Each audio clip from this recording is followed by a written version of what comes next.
alguien puso asistencia antes de empezar a grabar, por favor vuélvanle a poner, porque no se grabó su comentario. Entonces vayan Ok. poniendo su asistencia ahí, su nombrecito. Ya saben, los que están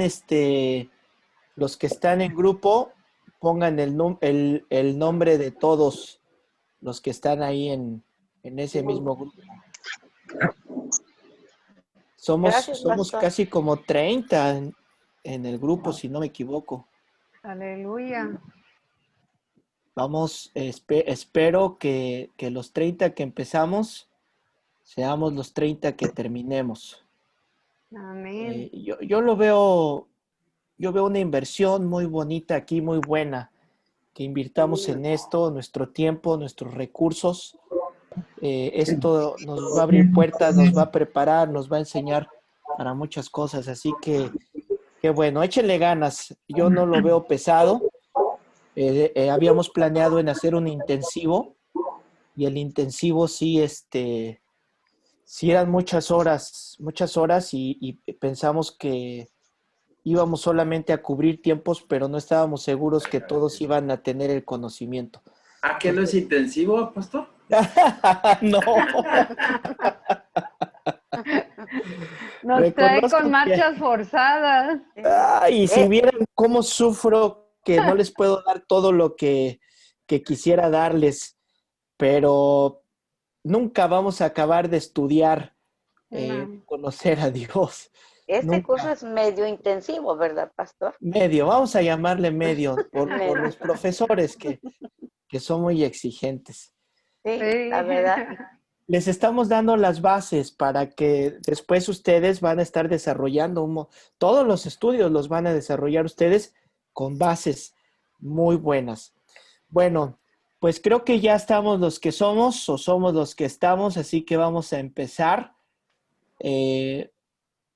Sí, recuerden que estamos en la clase de conociendo a Jesús, ¿verdad? Jesús y sus milagros. Los Y milagros. clases de las más considero importantes porque no podemos predicar de Jesús si no le conocemos.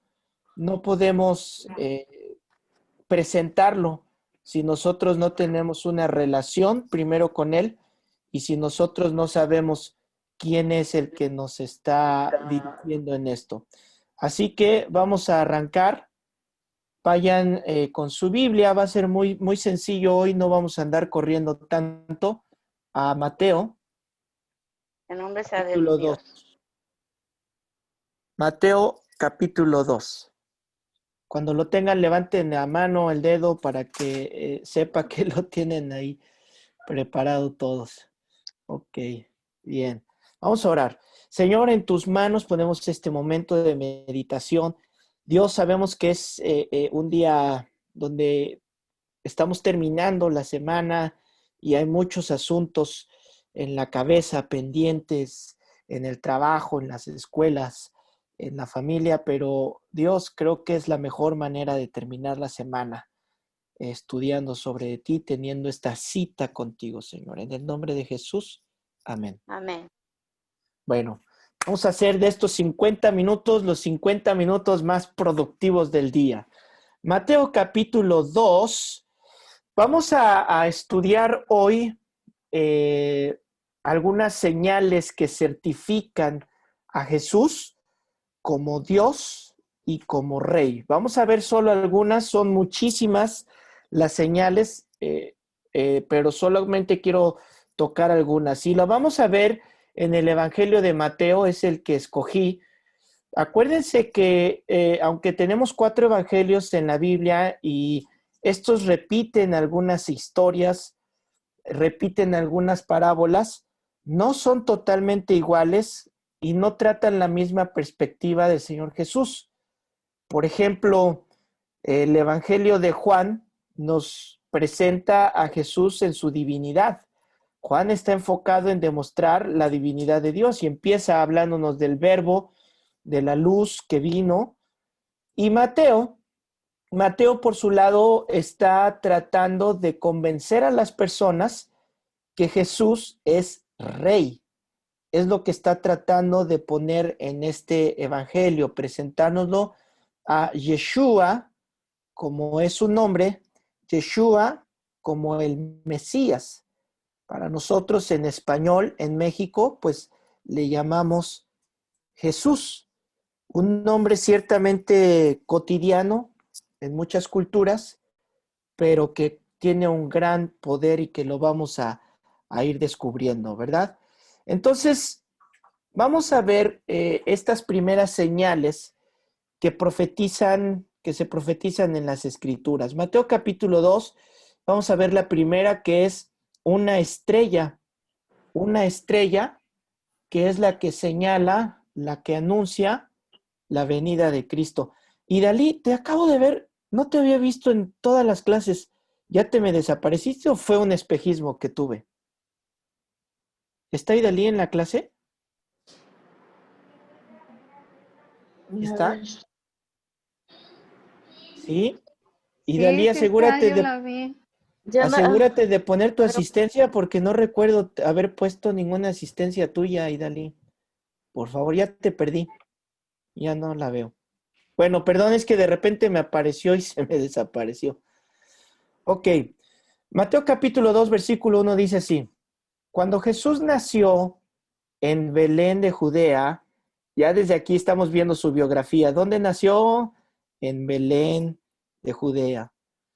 En días del rey Herodes, vinieron del oriente a Jerusalén unos magos, diciendo, ¿dónde está el rey de los judíos que ha nacido? Porque su estrella hemos visto en el oriente y venimos a adorarle. Bueno, vamos a dejarlo ahí tantito. La primera profecía está vinculada a unos sabios de Oriente. Estos versículos nos dan un marco del tiempo en el que se hizo para tener un respaldo también que la historia confirma. En el tiempo de Herodes, ahora pequeñas anotaciones, estos no son magos como los imaginan algunos, ¿no? O como la tradición nos los ha presentado. Se utiliza la palabra magos en español, pero su traducción correcta es sabios. Unos sabios de Oriente, que venían del Oriente. Pregunta a ver quién es el primero, rapidísimo en contestar. Pregunta de examen. ¿Listos?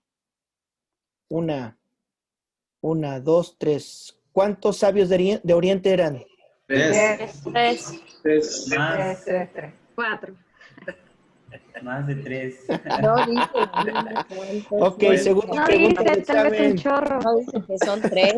No dice cuántos.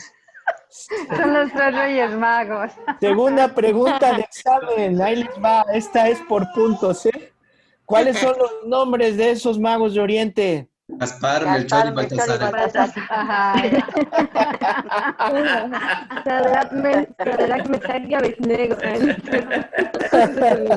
Inocentes palomitas cayeron la mayoría, ¿eh? Póngale 0, profesor. Voy a empezar a poner ceros aquí. Ok, no son 3 sabios de Oriente. Y no son magos, no son 3, y no son ¿cómo se llaman? ¿Cómo dijeron? Gaspar. Gaspar y va a saltar. Va saltando. Y ni son un elefante, un camello y un caballo, ¿no? Y tampoco es uno negrito, uno moreno y uno blanquito. Eso se ha enseñado en la tradición, ¿verdad? Pero no es así. A veces a los niños les enseñaron, a mí me enseñaron eso. Digo, no es muy relevante para lo que se les quiere enseñar a los niños. Tampoco nos escandalicemos, pero no es así, ¿verdad? No está, no está en la Biblia. Engañada, entonces. Exactamente, vamos a desengañarnos hoy. Entonces, estos sabios, vamos a llamarles de ahora en adelante, les digo, la traducción les puso magos, pero vamos a hacer honor a la traducción verdadera, que es sabios. Estos sabios venían de Oriente, son hombres preparados, hombres estudiosos de astronomía, no de astrología. Aquí hay una diferencia muy importante. La astrología, con L, pues es la que estudia los astros, pero con este fin del horóscopo, para que lo entendamos, ¿no? Que si se alineó Júpiter con Saturno, que si Cáncer está pasando sobre Génesis, y etcétera, etcétera, ¿no? Eso es astrología, y eso pues está incorrecto, eso no es bíblico, ni es bueno. Cuando lleguemos a esa clase les explicaré en detalle por qué. Estoy hablando de astronomía, con N. La astronomía es el estudio de los astros, el estudio de los planetas, el movimiento, lo que hacían los antiguos mayas para saber cuándo venían los eclipses, las combinaciones de cuando la luna se acerca, lo que provoca con las mareas, todo eso lo estudia la astronomía. ¿Ok? Entonces, también estos sabios se les conocía por ser estudiosos de la Torá. Recuerden que la Torá es lo que lleva por nombre el Pentateuco de nuestra Biblia. Esa es la Torá. Entonces estos sabios pues eran estudiosos meticulosos de la Torá o del Pentateuco. ¿Cómo se originan estos sabios judíos y que están en el Oriente? Pudiéramos descubrir su origen con Daniel. Cuando fueron cautivos, ¿recuerdan ustedes los israelitas por los babilonios? Los llevaron cautivos a los jóvenes. Por ahí alguien mencionó a Sadrach, Mesach y Abednego. Esa generación de ellos precisamente fueron llevados cautivos al oriente, allá a Babilonia. Y yo estoy muy seguro, algunos eruditos lo han dicho y yo me inclino por eso, que mucho de este conocimiento que estos sabios tenían sobre las profecías, sobre las señales en el cielo, sobre los tiempos que estaban viviendo, pues fue la culpa de Daniel, definitivamente. Daniel fue un maestro para todos ellos. Entonces estos sabios de Babilonia, pero judíos, empiezan a viajar, ¿verdad? Estudian la Torá, estudian las profecías y llegan hasta este punto donde encuentran que hay una estrella que anuncia el nacimiento de Jesús. Vamos a Daniel, por favor. No pierdan Mateo, pero vamos a Daniel, capítulo 9. Daniel fue uno de los profetas que estuvieron ahí en Babilonia, ¿verdad? Entonces, Daniel era un estudioso de la escatología. Daniel era un hombre que le gustaba orar, leer, se metía profundamente a estudiar todos los misterios de la Biblia. Y estaba profetizado que por el pecado del pueblo, los judíos iban a ser cautivos por los babilonios. Era una profecía, se las advirtieron. Entonces Daniel empezó a hacer cuentas y en sus cuentas ya le salía que ya se estaba acabando el tiempo del cautiverio. Daniel se puso a estudiar la escatología, las señales, los tiempos, empezó a ver lo que estaba ocurriendo alrededor, como ahora nosotros. La Biblia dice que en los tiempos finales va a haber señales, ¿verdad? Y nosotros ya estamos viendo señales. No sabemos exactamente cuándo, no sabemos la hora, pero ya hay señales. Así estaba Daniel. Daniel empezó a ver que había señales. Entonces, se mete en oración con Dios para preguntarle, Señor, ¿qué es lo que va a suceder? ¿Qué es lo que sigue? Y es esta historia que les platicaba la otra vez, que Daniel se metió a orar y Dios le mandó respuesta con un ángel y el ángel fue intervenido durante 21 días, tuvo una batalla que tuvo que llamar un arcángel para que le ayudara a pelear y poder llevarle la respuesta a Daniel. Llega esta respuesta del exilio de Babilonia y vamos al versículo 2. Daniel 9:2. En el año primero de su reinado, yo, Daniel, miré atentamente en los libros el número de los años de que habló Jehová al profeta Jeremías, que habían de cumplirse las desolaciones de Jerusalén en 70 años. Y volví mi rostro a Dios, el Señor, buscándole en oración y ruego, en ayuno, cilicio y ceniza. Y aquí hay algo bien importante para ustedes que están estudiando teología. La única manera de tener la revelación de Dios de los misterios es a través de esto que hizo Daniel. Lo buscó en oración, en ayuno y dedicación. De repente queremos respuestas. ¿Qué dice la Biblia de los mayas?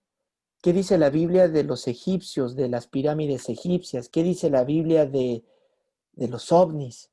¿Qué dice la Biblia de la Nueva Jerusalén? Y queremos respuestas fáciles, pero esas respuestas solamente van a llegar cuando como estudiantes nos tomemos en serio y nos tomemos el tiempo en oración, en estudio, en dedicación para que el Señor nos esté hablando.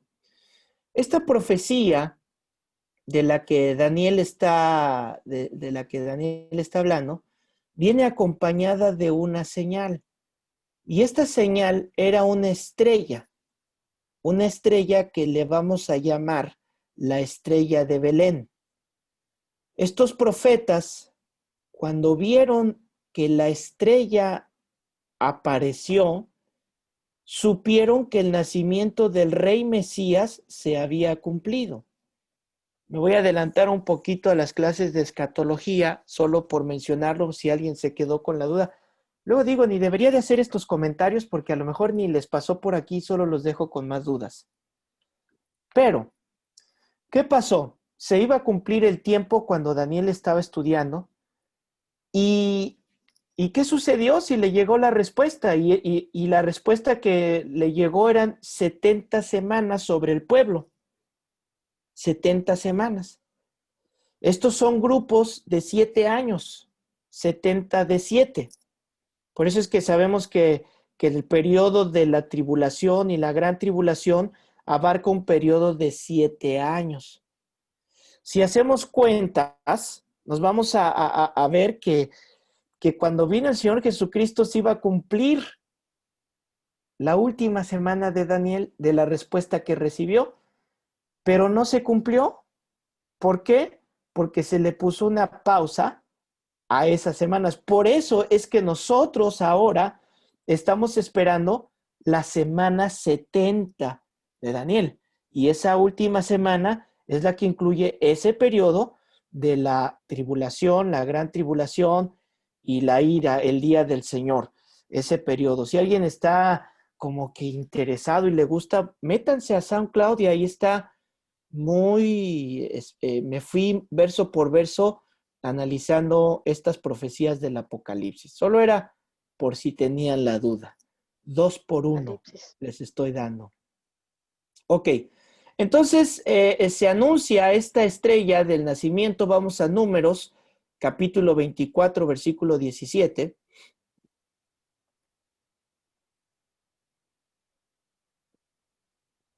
Me voy a detener a explicarles unas 3 señales y las otras solo se las voy a dictar y ustedes las estarán estudiando en casa, ¿ok? Números 24, 17 dice así: lo veré, mas no ahora. Lo miraré, mas no de cerca. Saldrá estrella de Jacob y se levantará cetro de Israel y herirá las sienes de Moab y destruirá a todos los hijos de Set. Será tomada Edom, será también tomada Seir por sus enemigos, e Israel se portará varonilmente. Este pasaje está usando un lenguaje figurado y es algo que en teología vamos a estar viendo mucho, el lenguaje figurado. ¿Qué es el lenguaje figurado? Que ocupa precisamente figuras para explicarnos, en este caso, una profecía, algo que va a acontecer. ¿Dónde vemos el lenguaje figurado? Bueno, Apocalipsis vemos mucho lenguaje figurado. ¿Por qué? Porque Dios revela el futuro, pero las personas que lo escribieron, obviamente ellos no sabían del internet que ahora tenemos, ¿no? Ellos no sabían de las armas que se iban a desarrollar. Uno de los profetas da una profecía de un rollo que vuela con fuego saliendo de él. Entonces, para el profeta fue un rollo que iba volando y nosotros, pues ya sabemos que no es un rollo, ¿verdad? Sabemos que es un cohete del que está hablando. Entonces, ¿qué es lo que ocupan ellos? Un lenguaje figurado para explicarnos verdades que, como dijo Daniel en la profecía, con el tiempo la ciencia iba a aumentar y ahora nosotros entendemos muchas de estas figuras que están ahí. Para quien pregunta, la cita es Números 24, 17 al 18. Entonces, los sabios están en oración, en ayuno, en estudio, investigaron y le preguntaron a Dios las preguntas que nos debemos de hacer todos. ¿Cuándo? ¿Cómo? ¿Qué? ¿Y por qué? ¿Verdad? Son las preguntas que estaban haciendo estos estudiosos, estos sabios de Oriente. Regresamos a Mateo, por favor, al capítulo 2. Entonces vemos que esta estrella estaba profetizada, ¿verdad? Y escogí la estrella porque se van a dar cuenta que se ha intentado atacar las profecías que el Señor Jesucristo cumplió con argumentos como que Él lo provocó, ¿no? Argumentos como que no, pues él se fue a Nazaret sabiendo de la profecía para que se cumpliera y él las forzó. Pero cuando vemos este tipo de profecías, ¿cómo, cuándo, quién va a poder hacer que se junten los astros con el nacimiento de una persona en el lugar exacto, en el lugar correcto, de la forma correcta, que sean avisadas personas que no se conocieron, ahí no había teléfono, no había correo electrónico? La única manera en la que todo puede sincronizarse a la perfección, mejor que un reloj suizo, es que Dios esté de por medio. En el versículo 9 del capítulo 2 dice así: ellos, los sabios, habiendo oído al rey, se fueron. Y he aquí, la estrella que habían visto en el oriente iba delante de ellos, hasta que llegando se detuvo sobre donde estaba el niño, y al ver la estrella se regocijaron con muy grande gozo. Entonces esta estrella era parte de la confirmación que iban en el camino correcto. Y no es tan loco pensar que los sabios iban siguiendo una estrella. Recuerden que antiguamente no existía el GPS ni la brújula. Entonces, ¿cómo se hacían las navegaciones o los caminantes, cómo se dirigían? Con las estrellas. Seguían el camino de las estrellas para guiarse. Ok, y imaginen ustedes este momento donde se les estuvo explicando desde años y años y años, como nosotros estuvieron en el instituto bíblico y se les dijo la profecía: va a venir el rey, va a nacer el rey en Belén de Judea, y como a nosotros, ¿no? Nos profetizan, y va a descender el Señor en un caballo blanco con una espada en el muslo, y todas las profecías, ¿no? Y uno en su mente se arma la imagen. ¿No les ha pasado que yo soy muy visual y muy auditivo? Tengo esas dos. Entonces empiezo a tratar de imaginar cómo sería eso. Entonces estos sabios reciben la información, ven que la estrella se para y van caminando, y está de un lado el Hilton 5 Diamantes y luego una avenida que divide la zona hotelera, y del otro lado está pues una zona horrible, ¿no? Donde están los establos, donde está sucio seguramente, y hay un tumulto grandísimo. Y cuando la estrella se para, ¿cuál es su sorpresa? Que el rey anunciado está en un establo. Eso para mí es sorprendente, y eso nos debería de romper paradigmas cuando nosotros ponemos nuestra estima en cómo lucen las personas? Si la persona luce con dinero, entonces queremos acercarnos y ser como esa persona. Pero si la persona luce sin dinero, no, ¿cómo me va a hablar esa persona? ¿Cómo me va a predicar esa persona? Si míralo, mira su casa, mira su carro, mira su ropa.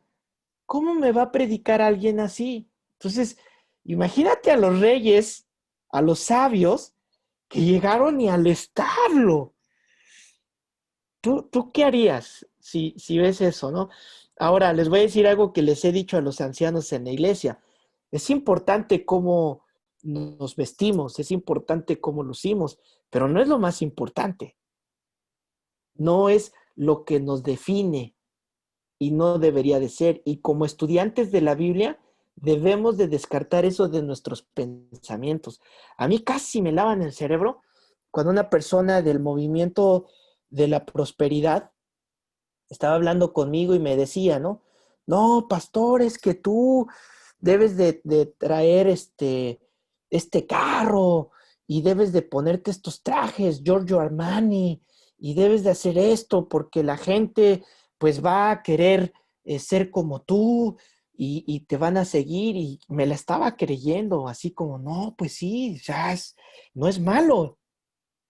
Y de pronto mi esposa y yo viajamos creo que fue en Orlando, y teníamos una cita en un lugar que estaba wow, o sea, muy impresionante, con personas muy importantes. Una de esas personas, eran muchos, pero uno de ellos ya no es, el CEO de Cruzada Estudiantil, el Ministerio de Cruzada, de CRU.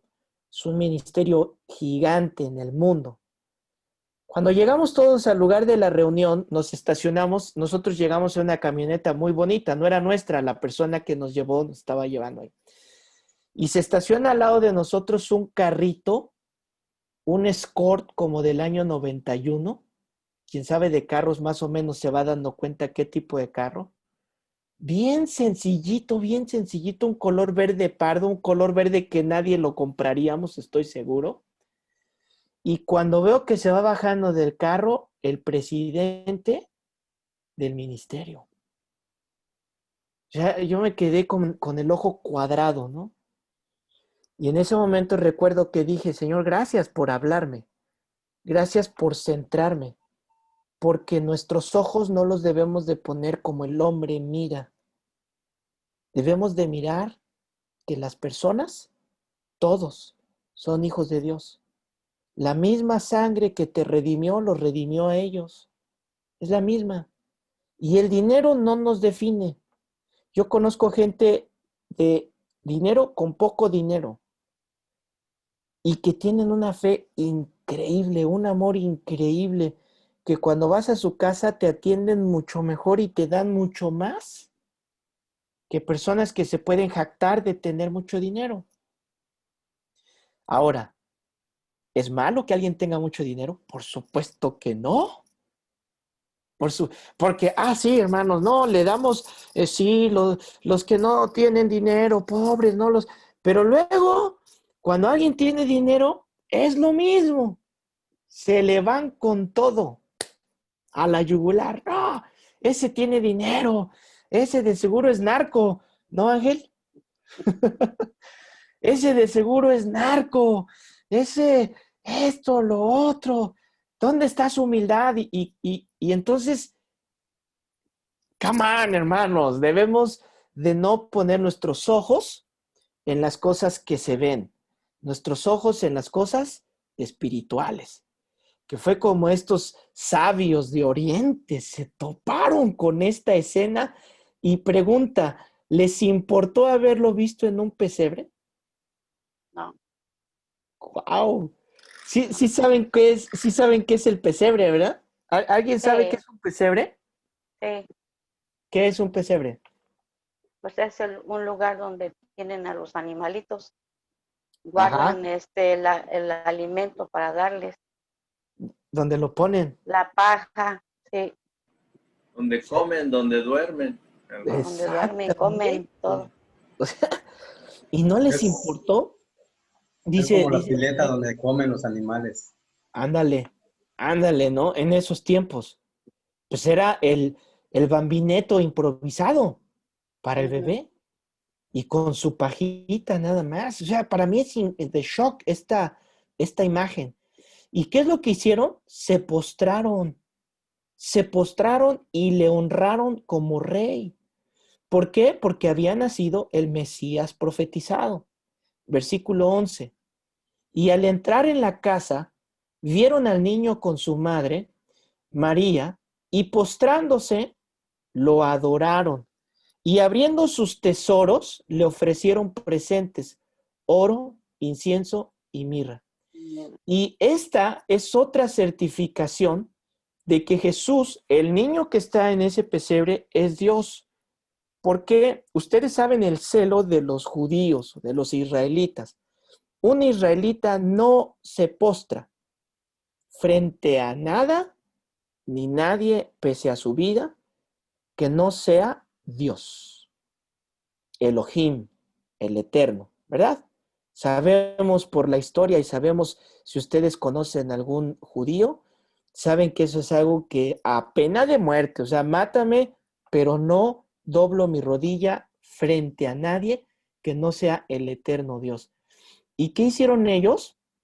Doblaron la rodilla y empezaron a adorar, ¿no? ¡Wow!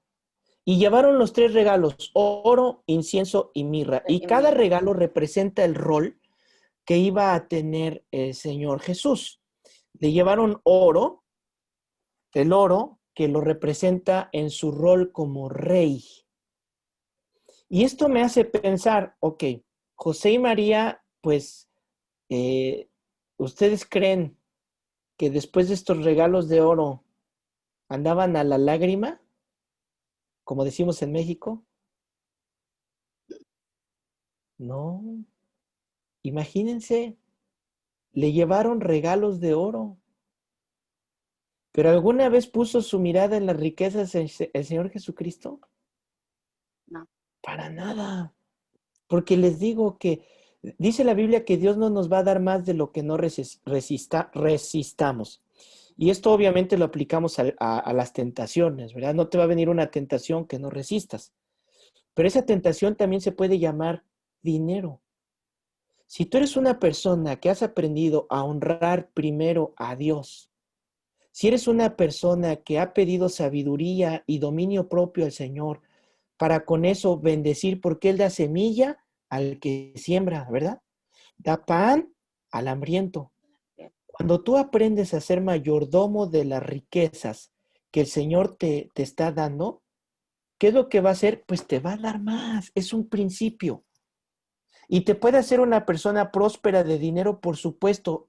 El problema no es el dinero.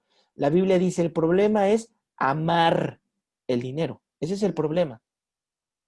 Entonces, entre tú más seas generoso, ¿qué es lo que va a provocar Dios? Va a traer más riqueza. Porque si tú con poco no resistes y apenas tienes y brum, vámonos a Electra y la televisión, y ya tienes la televisión que vas a pagar por 30 años y ahora el Netflix, y ya no solamente pagas la tele, ahora pagas la tele y pagas el Netflix. Pero es que necesito unas bocinotas para que se oiga más, y ahora la tele, el Netflix, las bocinas. Y luego, ay no, pero un silloncito para acostarme, la televisión, el Netflix, las bocinas y el sillón. Y no sabes, no te controlas.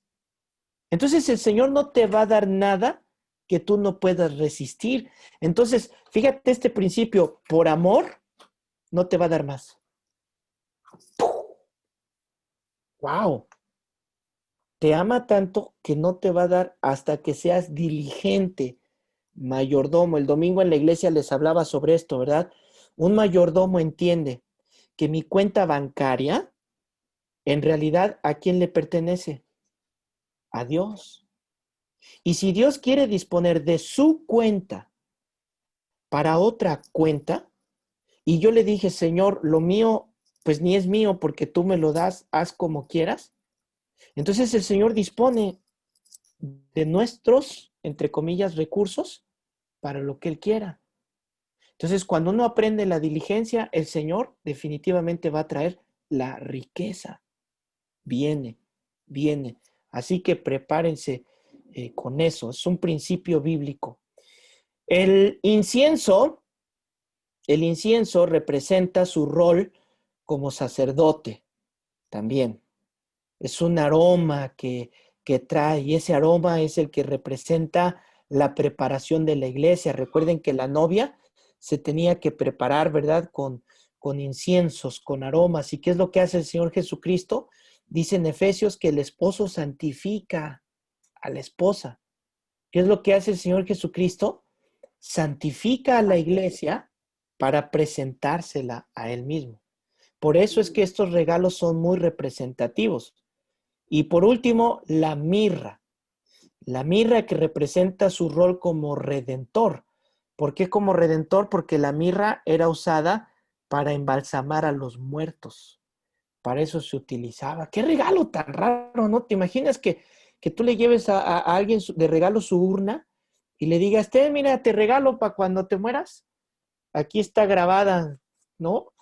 Pero pues Dios sabe por qué hace las cosas. Y no se crean, había muchos otros usos para la mirra. Ok, bueno, vamos a ver. Les voy a mandar una lista, se las voy a decir ahorita, no se angustien por escribirla, mejor escúchenla. Y yo se las voy a mandar una lista de profecías y después les voy a enriquecer con otras más que ustedes lean, solo para tener el dato aquí en los pensamientos y acá en el corazón de por qué Jesús demostrado es Dios, ¿ok? Para que no tengas lapsus de duda en tu fe y puedas darle argumentos a las personas de por qué Jesús es Dios. Solo te menciono algunos. Nacería de una virgen, sería llamado Emmanuel, nacería en Belén, sería nazareno, sanaría a muchos, hablaría en parábolas, entraría triunfante en Jerusalén. Todo eso que les estoy diciendo estaba profetizado. Lo vamos a ver, pero ya antes se había dicho que eso iba a pasar. Un amigo lo traicionaría por 30 monedas, sus discípulos lo abandonarían, lo azotarían, le escupirían, lo crucificarían entre dos ladrones, sus manos y pies iban a ser traspasados, repartirían sus ropas echando suerte, sus huesos ninguno sería quebrado, los sepultarían entre ricos, resucitaría de los muertos y ascendería a los cielos. Todo eso profetizado y todo eso cumplido. ¡Wow! Yo me emociono cuando veo estas cosas porque afirma mi fe. Cada que lo vuelvo a ver, me recuerdo y afirma mi fe. Versículo 12 de Mateo. Versículo 12. Pero siendo avisados por revelación en sueños que no volviesen a Herodes, regresaron a su tierra por otro camino. Después que partieron ellos, he aquí un ángel del Señor apareció en sueños a José y dijo, levántate y toma al niño y a su madre y huye a Egipto y permanece allá hasta que yo te diga, porque acontecerá que Herodes buscará al niño para matarlo. Y aquí entra en escena este horrible personaje llamado Herodes, un hombre perverso, un hombre de los peorcitos. Si quieren poner unos highlights de su biografía solamente, yo les sugiero que solo pongan algunas palabritas que les recuerden y de ustedes, o mapas mentales, si saben hacer mapas mentales, hagan estos mapas que les ayudarán. Y Herodes, les digo que es uno de las personas más desagradables, más peores, o más peores, como dicen por ahí.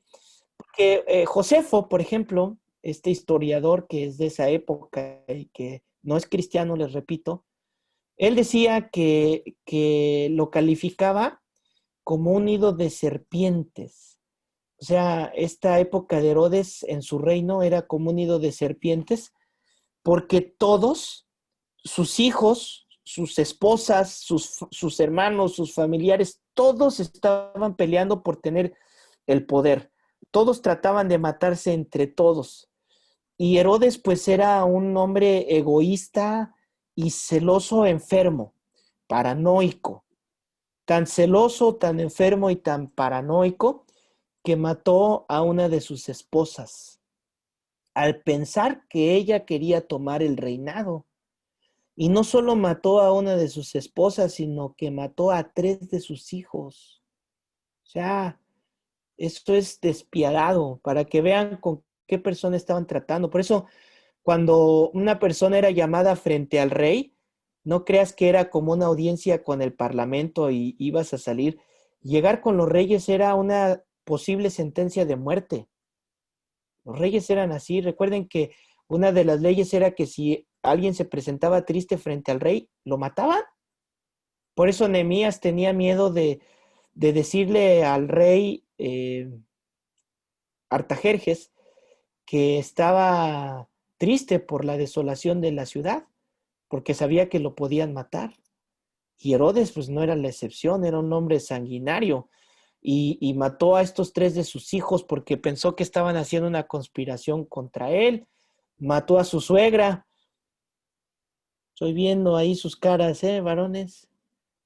Y a uno de sus cuñados, a sus cuñados, no a uno, a sus cuñados los mató. O sea, fíjense qué tirano, ¿no?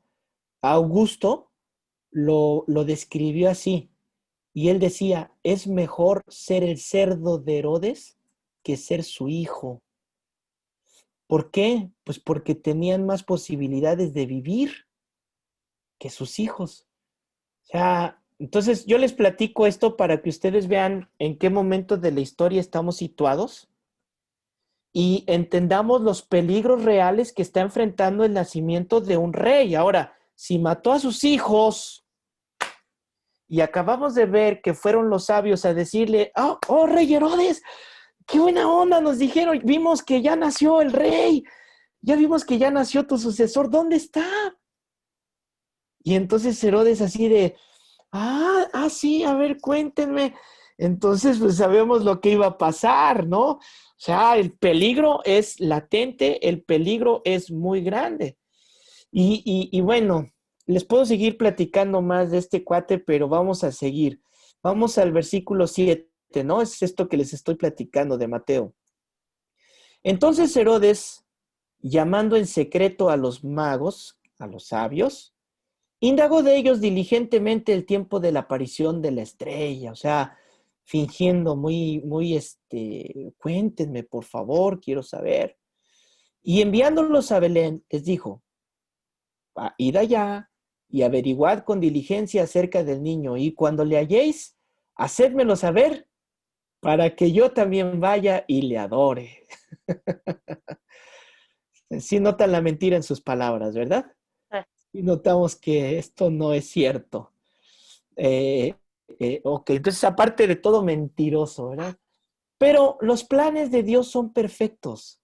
Y aunque hay un peligro y están de esta manera, Dios siempre va a revelar cuando algo no esté bien, cuando haya personas mentirosas a tu alrededor, cuando haya personas que procuren tu mal, cuando haya personas que te sonrían por tu puesto en el trabajo, y se los voy a decir con tristeza, y por tu liderazgo en la iglesia, en el ministerio, cuando quieran darte un golpe de púlpito, ¿qué crees que hace Dios?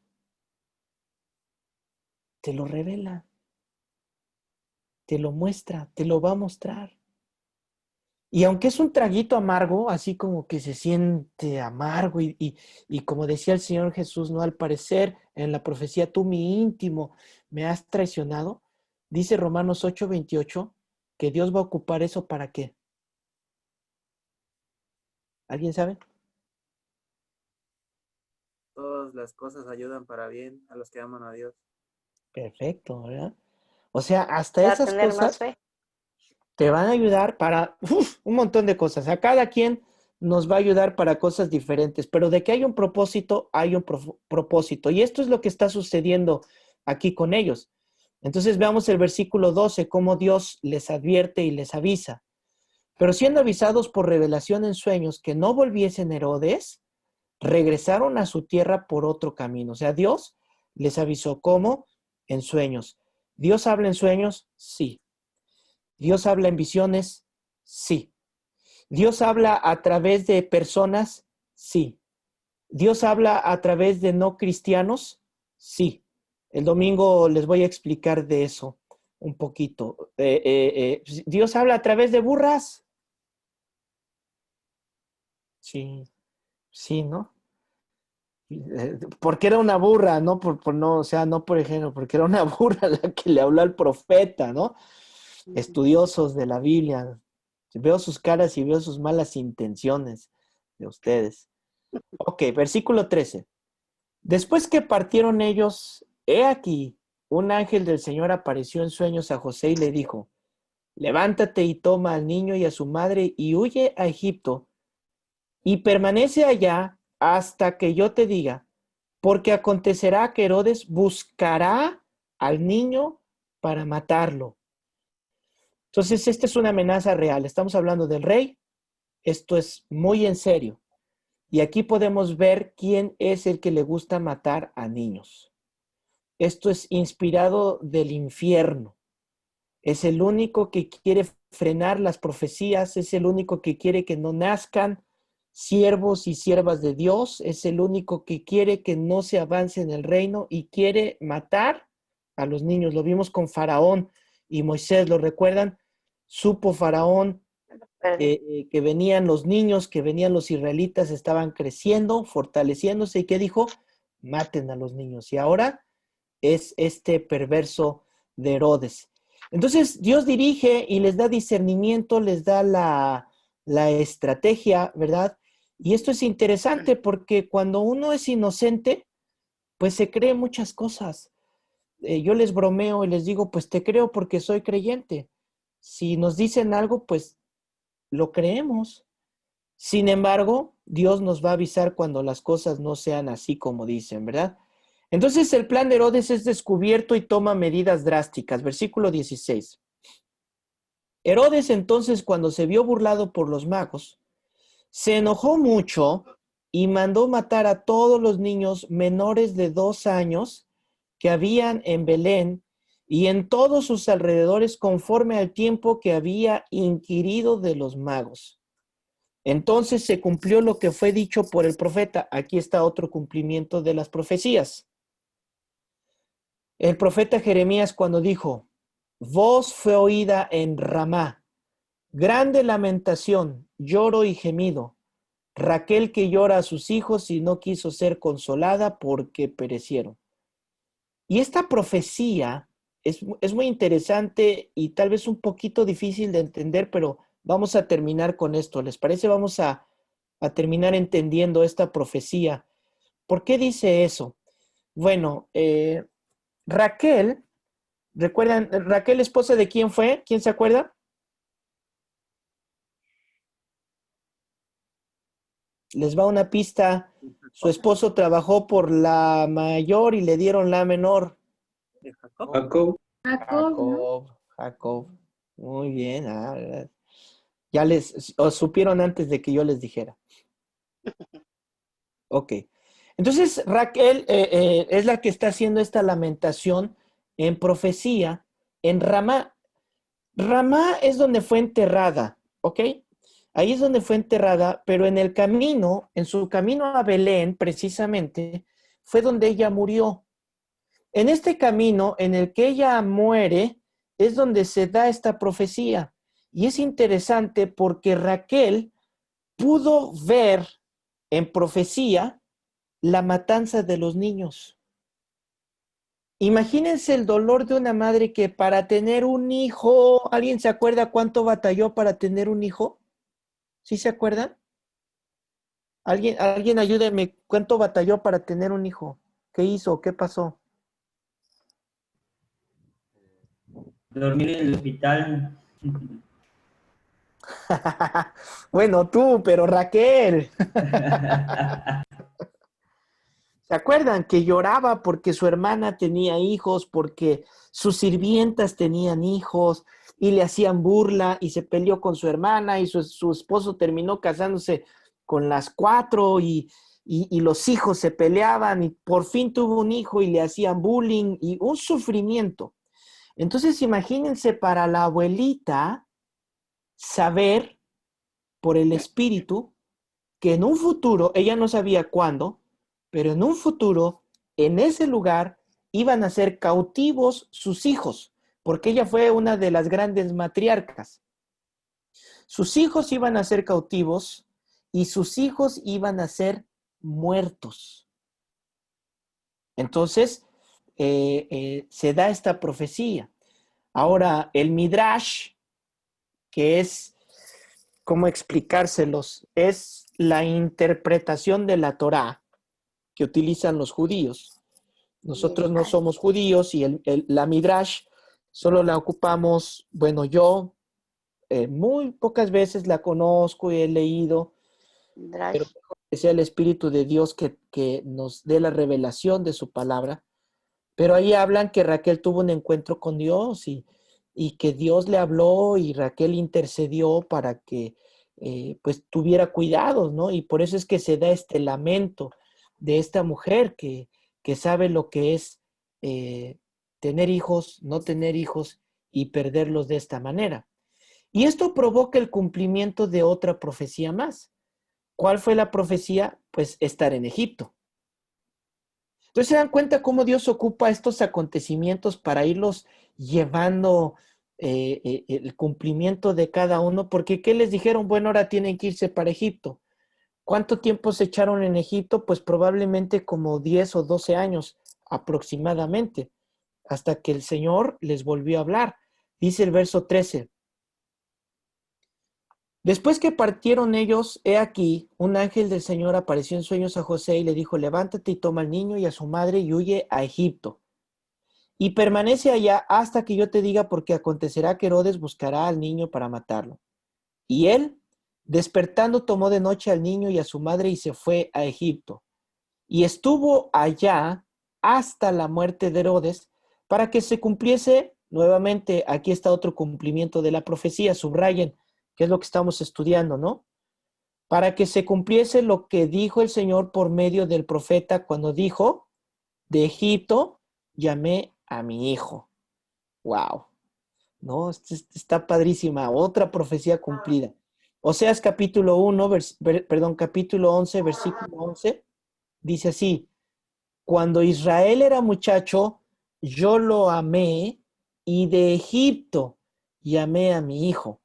O sea, todo el plan de Cristo fue trazado meticulosamente para que se cumpliera cada una de las profecías y todo relacionado con el Mesías. Por ejemplo, esta profecía de Oseas que les acabo de leer, la escribió más o menos en el año 700 antes de Cristo.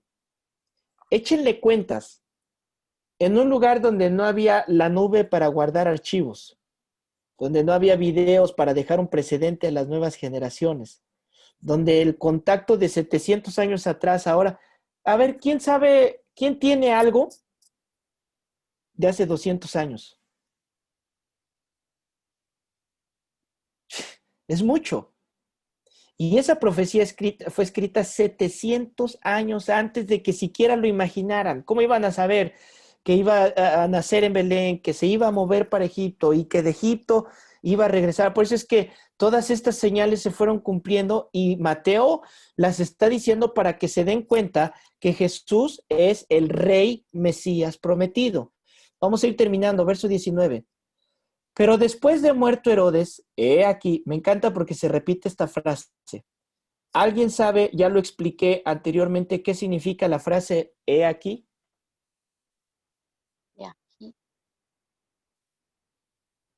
La Biblia la repite mucho. Y he aquí. ¿Cómo se leería esa frase? Haz de ti tu voluntad, no haz de mí tu voluntad. Aquí estoy. ¿Quién Tómame. más? A ver, ¿quién más? Ah, vamos, anímense, no estoy calificando. ¿Cumplimiento? Ok, pero no. Cuando lean la frase he aquí, Aquí en la estoy. Biblia, no. Es una frase que se repite y que la usaban antiguamente para describir mucha sorpresa. No existían las negritas, ni las cursivas, ni cambiarle el tamaño a la letra. Entonces, ¿cómo hacer que el lector entienda que lo que le están diciendo es de mucha sorpresa? Entonces se acostumbraban a utilizar la frase, he aquí. O sea, como un, y de repente, sopas, perico, y wow. Es la admiración, ¿no? Exactamente. Darle esa denotación a la expresión que se está dando. Entonces, cuando vean en la Biblia, he aquí, es eso, ¿no? Esa expresión de admiración que debe de haber. Y he aquí un ángel del Señor apareció en sueños a José en Egipto. Verso 20. Diciendo, levántate, toma al niño y a su madre y vete a la tierra de Israel porque han muerto los que procuraban la muerte del niño. Entonces él se levantó y tomó al niño y a su madre y vino a tierra de Israel. Nuevamente, ¿verdad? Ahora se cumple otra profecía. ¿Cuál es la otra profecía que se cumple? Que llega a Nazaret. Te gané, Josh, lo ibas a decir. Que regresa a Nazaret, ¿verdad? Por eso es que de repente hay confusión entre dónde nació Jesús, en Belén, en Judea, en Nazaret, en Egipto, en Galilea, ¿no? Y todos estos son provincias, ciudades, como nosotros ahora es el municipio, la ciudad, el estado. Y llegó a Nazaret. ¿Por qué a Nazaret? Porque tenía que ser llamado Nazareo. Nazareno, ¿verdad? Nazareno. Verso 22. Porque oyendo que Arquelao reinaba en Judea, o sea, el hijo de Herodes, en lugar de Herodes su padre, tuvo temor de ir allá, pero avisado por revelación en sueños, se fue a la región de Galilea. Y vino y habitó en la ciudad que se llamaba Nazaret, para que se cumpliese lo que fue dicho por los profetas. Ahí está, ¿verdad? Que había de ser llamado Nazareno. Nazareno. O sea, separado, apartado. ¡Wow! Nazareno. Vamos a terminar ahí nuestra lección de hoy para que ustedes, Oseas 11:1, Josh, vamos a terminarlo ahí para que puedan disfrutar y llevarse este sabor tan rico de boca de nuestro Señor Jesucristo, viendo cómo es el cumplimiento de las profecías, ¿verdad? Cómo en Él se cumplieron. Y vean, algo interesante es que todo esto fue para cuidarlo, para que creciera, para que no lo mataran, porque ellos estaban conscientes, como nosotros con nuestros hijos, cuidar a nuestros hijos, dotarlos de las herramientas para que ellos cumplan el propósito para el que fueron llamados. El mundo los quiere matar físicamente, desde el vientre, ahora, pero también los quiere matar con Disney, con Nickelodeon. Quieren secarles el cerebro, quieren hacer tantas cosas con nuestros hijos para que no cumplan el llamado que Dios tiene para ellos. A los jóvenes les ponen tan fácil tener una vida de libertinaje. La música se hace tan fácil escuchar cualquier tipo de música sin saber que estás llenando tu software con una filosofía que después inconscientemente repites los programas de televisión.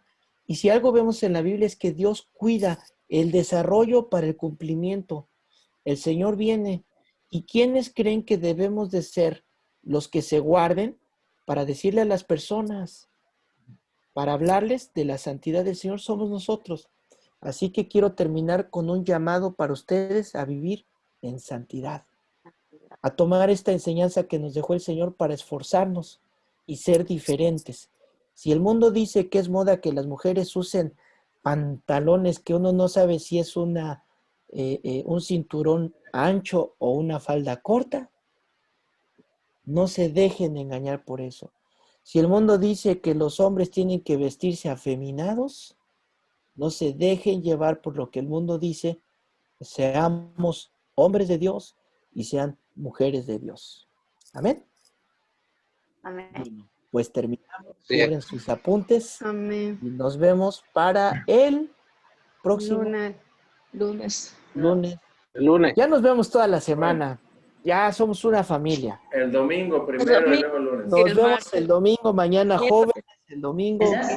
Les pido por favor Somos que una familia. ¿Qué se Les ve? pido por favor que oren por mi mamá. Me acaban de informar en este momento de que falleció el hermano de mi mamá. Entonces, yo pido sus oraciones por mi madre, ¿verdad? Ella Recuérdame el está nombre de tu mamá, FB. Socorrito, Socorrito. Elsa Socorro. Elsa. Pues vamos a orar para cerrar y vamos a orar por la hermana Elsa, ¿no? Vamos a orar. Señor, gracias por este tiempo tan padre que nos permitiste. Gracias por darnos los recursos también para darnos el internet, pagarlo, las computadoras, las tabletas, los celulares. Gracias, Señor, por proveernos de estas herramientas, Dios mío, que en otro tiempo tal vez ni siquiera hubiéramos invertido en esto. Gracias, Señor. Gracias por esta semana. Gracias por Sí, tu amor, Señor, gracias gracias. por tu bondad. Y Dios mío, queremos pedirte por nuestra hermana Elsa, que sabemos que tenemos una esperanza bien grande contigo, que estaremos, pero también, pues, en nuestra humanidad nos dolemos por aquellos que amamos y se van contigo y parten contigo. Señor, oramos para que ella sea abrazada, consolada, por los demás, Señor, los hijos que han quedado, los nietos, todos los familiares, los sobrinos, los primos, Señor, que puedan tener tu consuelo, tu abrazo, Dios mío. En el nombre de Jesús te lo pedimos, Dios mío. Y te entregamos esta noche, nuestro fin de semana, Dios, que podamos tener un sueño reparador, unos sueños de paz. Queremos soñar contigo y con tus promesas. Gracias te damos, Señor. Amén. Amén. Amén. Bueno, pues descansen y nos vemos hasta la próxima. Dios les bendiga. Gracias, Bendiga, pastor. buenas noches. Buenas Bendiciones. noches, que Dios los bendiga Pónganse a bien, todos. ¿eh? Nos vemos. Dios les bendiga. Bendiciones. Chelín, Dios te Adiós. bendiga. Bendiciones, hermanos. Bendiciones. Chelita. Hola, bendiciones. Dios dé fortaleza a toda tu familia. Gracias. Hermana Lisbeth, Dios la bendiga. Gracias.